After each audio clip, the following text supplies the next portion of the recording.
haweenaydan waxay iibsatay daanyeer waxayna u korisay sidii qof bini'aadam ah. Waxay ku quudin jirtay dhalo, dhar bay u gelin jirtay, xitaa makhaayado ayay la tegi jirtay. dadka magaalada oo dhan way jeclaayeen, wuxuuna noqday daanyeer caan ka ah deegaanka. laakiin markuu sii weynaaday oo galay qaangaarnimo, dabeecaddiisu way isbeddeshay. maalin maalmaha ka mid ah, maamulka xakamaynta xayawaanka Animal Control ayaa u sheegay haweenayda in daanyeerku hadda khatar yahay, islamarkaana ay tahay inay celiso ka hor inta aan wax masiibo ahi dhicin. laakiin gebi ahaanba way iska indhatirtay. aad bay ugu dheganayd daanyeerkeeda si ay u aragto calaamadaha khatarta. arrintu si yar ayay ku bilaabatay.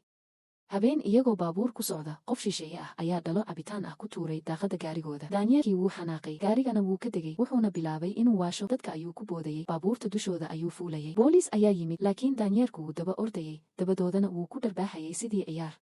2 saacadood kadib wuu daalay oo gaariga ayuu dib ugu laabtay. qofna dacwad ma gudbin sababtoo ah dadku waxay u arkayeen wax qosol leh, waxayna u maleeyeen inuu yahay mid aan waxyeello lahayn.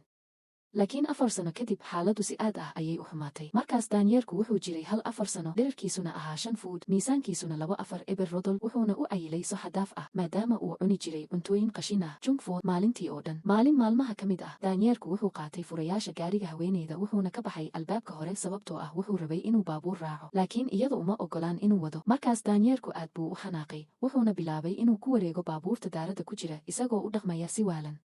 iyadu way ku qaylinaysay inuu guriga ku soo laabto, laakiin ma dhegaysanayn. waxay ogaatay inaysan mar dambe xakamayn karin. wuu ka weynaa, wuu ka xoog badnaa, sidaas darteed waxay wacday saaxiibteed si ay uga caawiso dejintiisa. muddo kadib, saaxiibteed ayaa timid guriga. waxay sidatay alaabta uu daanyeerku ugu jecel yahay, iyadoo rajaynaysa inay ku mashquuliso oo guriga dib ugu celiso. laakiin taasi ma dhicin. halkii daanyeerku markuu arkay saaxiibteed oo alaabtaas sidata, wax ayaa maskaxdiisa ka qarxay. wuxuu ku orday xawaare buuxa. dhulka ayuu ku tuuray, wuxuuna bilaabay inuu si arxan darro ah wejigeeda u qaniino oo u jeexjeexo marar badan. haweenay kale oo arrinta aragtay ayaa argagaxday. waxay qaadatay majarafad shofel oo madaxa kaga garaacday si xoog leh, laakiin wax saamayn ah kuma yeelan. aad buu u xoog badnaa. markaas ayay gudaha u carartay, mindi weyn butcher knife ayay soo qaadatay, dhabarkana 3 jeer ayay ku mudday. weli ma istaagin. iyadu markaas waxay ka cabsatay inuu ku soo jeesan doono, sidaas darteed gaariga ayay ku carartay, gudaha ayay iska xirtay, waxayna wacday 911. qiyaastii 2 daqiiqo kadib, booliis ayaa yimid, waxayna heleen daanyeerka oo ku wareegaya guriga hareertiisa. mid ka mid ah askarta ayaa eegay, daanyeerkuna wuxuu tusay ilkihiisa dhiigga leh.